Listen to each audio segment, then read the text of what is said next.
नमस्कार दोस्तों, मैं हूं दीपक सिंह, दैनिक सवेरा समाचार से। एक बेहद चौंकाने वाला मामला आया है और इस मामले में एक शिक्षक अपनी छात्रा के साथ, जो नाबालिग थी, उसके साथ ही दुष्कर्म कर रहा था। और जब उसकी कंप्लेंट दी गई तो थानेदार साहब ने 20 दिन तक 164 के बयान नहीं करवाए और अब उसे लाइन हाजिर कर दिया गया है। अगर हम देखें भारत के अंदर तो शिक्षक जो हैं उनको गुरुओं का दर्जा दिया जाता है। उनको काफ़ी लोग जो हैं वो मानते हैं, छात्र मानते हैं और उनकी बताए मार्ग पर, उनके बताए रास्ते पर चलते भी हैं।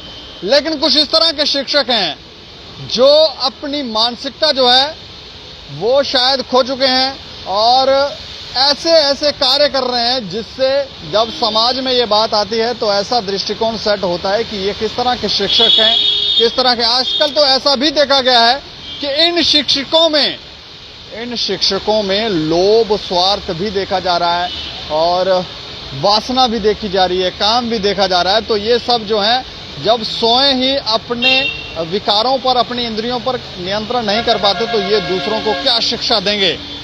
लेकिन सवाल तब उठता है जब मामला पुलिस स्टेशन चला जाता है, मामला जो है वो थानेदार के पास चला जाता है और उसमें थानेदार साहब जो हैं वो भी अपनी रोटियां सेकने लगते हैं और ऐसा लगता है एक पूरी तरह से तंत्र जो है वो मिलकर कार्य करता है। इसमें नाबालिग जो लड़कियां हैं, नाबालिग हो या ना हो, यहाँ पे महिलाएं भी प्रताड़ित हो जाती हैं।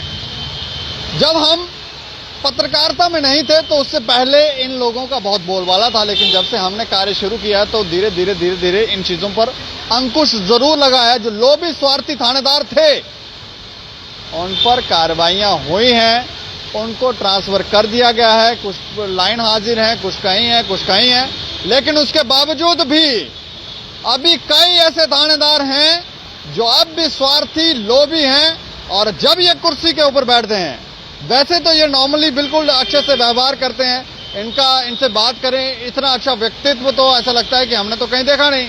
लेकिन जैसे ही ये लोग कुर्सियों के ऊपर बैठते हैं उसके बाद ये भी नहीं देखते कि छोटी बच्ची प्रताड़ित हो रही है, कोई फैमिली तबाह हो रही है, किसी के साथ आघात हो रहा है। ये सिर्फ पैसों के पीछे जो है वो भागने लग जाते हैं। अब इस मामले में 20 दिन तक 164 के बयान जो थे वो थानेदार साहब ने क्यों नहीं करवाए, ये भी एक बड़ा मामला है। इनको लाइन हाजिर तो किया गया है, लेकिन हमें लगता है कि लाइन हाजिर करने से क्या ही हो जाएगा। इन थानेदारों को लाइन हाजिर करने के बाद ऐसा लगता है कि ये बच जाते हैं और इस परंपरा को भी हमें लगता है सरकारों को बदलना होगा।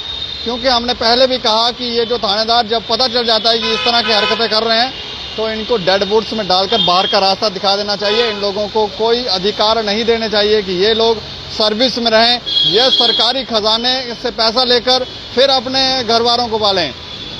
घर वालों को भी इस बात का पता होना चाहिए कि उनके साथ उनका जो बेटा है, पत्नियों को पता होना चाहिए उनका पति जो है वो क्या हरकतें कर रहा है और किस तरह से ये जो है वो पैसा लेके आ रहा है। अब ये खबर मैं आपको विस्तार से बताता हूं। जरा ये खबर क्या है, जो जानकारी हमारे पास है उसके अनुसार एक नाबालिग छात्रा ने गूल पुलिस को शिकायत दी थी कि उसने बताया था कि एक जो अध्यापक है वो उसके साथ दुष्कर्म करता है। इस शिकायत में उसने ये भी बताया कि अध्यापक जो है वो स्कूल में कई छात्रों के साथ गलत हरकतें करता है।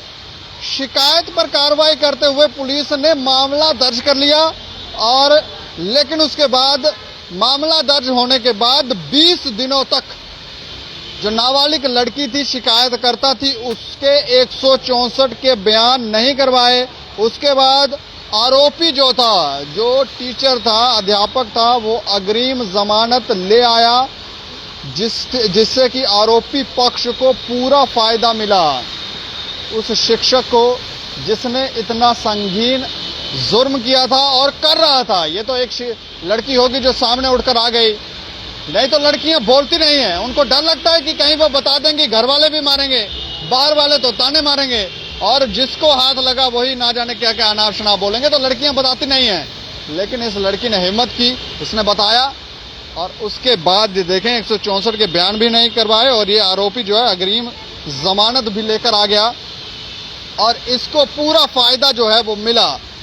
अगर समय पर बयान हो जाते तो उस पर कड़ी कार्रवाई होती, लेकिन पॉक्सो एक्ट जैसे मामले में थानेदार ने लापरवाही बरती और इतने दिनों तक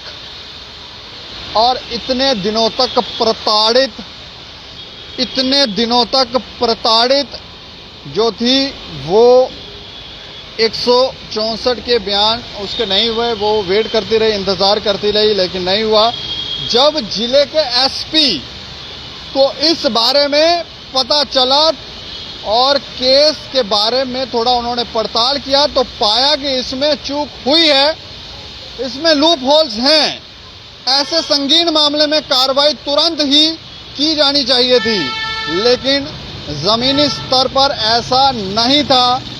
और उसके बाद गूल के थानेदार मुश्ताक अहमद, नाम सुने इसका आप, मुश्ताक अहमद, इसको हटाकर जिला पुलिस लाइन में भेज दिया गया है। इसकी जगह पर इंस्पेक्टर नजीर अहमद को लगा दिया गया है। इस मामले में आरोपी पक्ष ने चालान पेश करने पर भी कोर्ट से स्टे ले लिया है। ये आरोपी देखें, ये जो शिक्षक है, और अगर उस समय थानेदार इस मामले में तुरंत कार्रवाई करता तो यहां तक बात नहीं पहुंचती। इस बात का सीनियर ऑफिसरों ने कड़ा संज्ञान लिया है और उसके बाद थानेदार को हटाने के अलावा उसके खिलाफ विभागीय जांच शुरू कर दी है।